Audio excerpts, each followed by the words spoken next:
మనజమ్మికుంట ఛానల్లో మీ వృత్తి వ్యాపార ప్రకటనలకై స్క్రీన్ పై కనిపించే నంబర్ను సంప్రదించండి.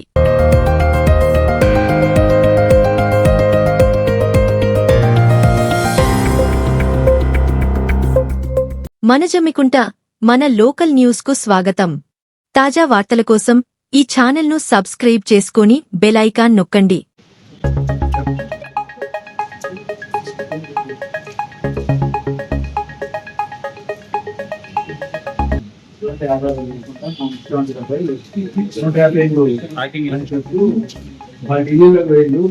ఇక్కడ క్యాబినెట్ మీటింగ్ ఉంటే వెళ్ళి లేక నేను తన కేసు తెలవకుండా కూడా బయట చేసే తీసుకొస్తుంది కోచింగ్ తన పైన చట్టరీత్యా చర్య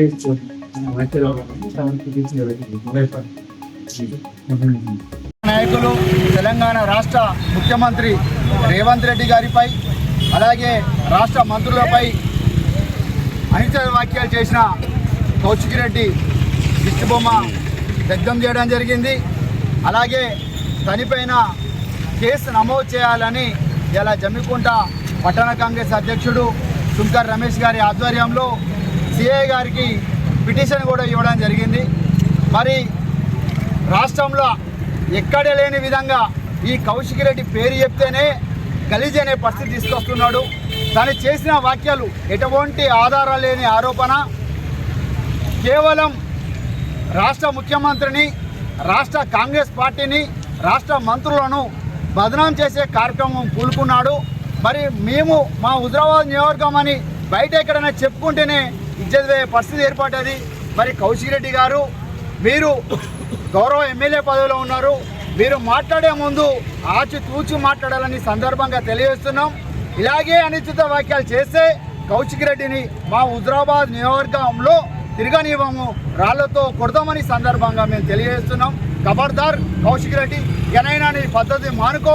ఓడిపోయిన మా ప్రణవ్ బాబు గ్రామాన తిరిగి ప్రజల సమస్యలు పట్టించుకుంటూ ఆడ నిధులు అవసరం అక్కడ నిధులు పెడుతున్నాడు. నువ్వు గెలిచిన ఎమ్మెల్యేవు ఈ ప్రాంతంలో ఉండకుండా కేవలం కేసీఆర్ కుటుంబానికి బానిసగా బతుకుతున్నావు. మీరు కేసీఆర్ మాటలు పట్టుకొని నీ అనుచిత వ్యాఖ్యలు చేస్తే ఇక్కడ ఊరుకునేవారు ఎవరూ లేరని సందర్భంగా తెలియజేస్తూ మరొకసారి కాంగ్రెస్ పార్టీ పైన కానీ, కాంగ్రెస్ ముఖ్యమంత్రి పైన కానీ, మంత్రుల పైన కానీ నీవు అనుచిత వ్యాఖ్యలు చేస్తే ఈ ప్రాంతంలో నిన్ను తిరగనీయమని సందర్భంగా తెలియజేస్తావు. ఈరోజు వారిపై పట్టణ పోలీస్ స్టేషన్లో సిఐ గారికి ఒక ఫిర్యాదు ఇచ్చి అదేవిధంగా కౌశిక్ రెడ్డి గారి దిష్టిబొమ్మ దగ్ధం చేయడం జరిగింది. కౌశిక్ రెడ్డి, నువ్వు ఒక శాసనసభ్యుని, ఈ చిల్లర మాటలు మానుకోవా? నువ్వు ఏదైనా చేయాలనుకుంటే ఇక్కడ రాజీనామా చేసి కల్వకుంట కుటుంబానికి నువ్వు వాళ్ళకు బానిసగా బతుకు. కానీ ఈ ప్రాంత ప్రజలు నువ్వు నిన్ను గెలిపించింది, ఈ ప్రాంత ప్రజలకు ఏదో చేద్దామని గెలిపించింది నిన్ను. కానీ ఈ గెలిచిన ఈ 18 నెలల్లో నువ్వు చేసేది ఏమీ లేదు. సీఎం చెక్కులు ఇస్తే సీఎం సంబంధించేసి డేట్లు అయితేనే చెక్కులు ఇచ్చినావు. అయినా సబ్స్క్రైబ్ చేసి బెల్ ఐకాన్ నొక్కండి.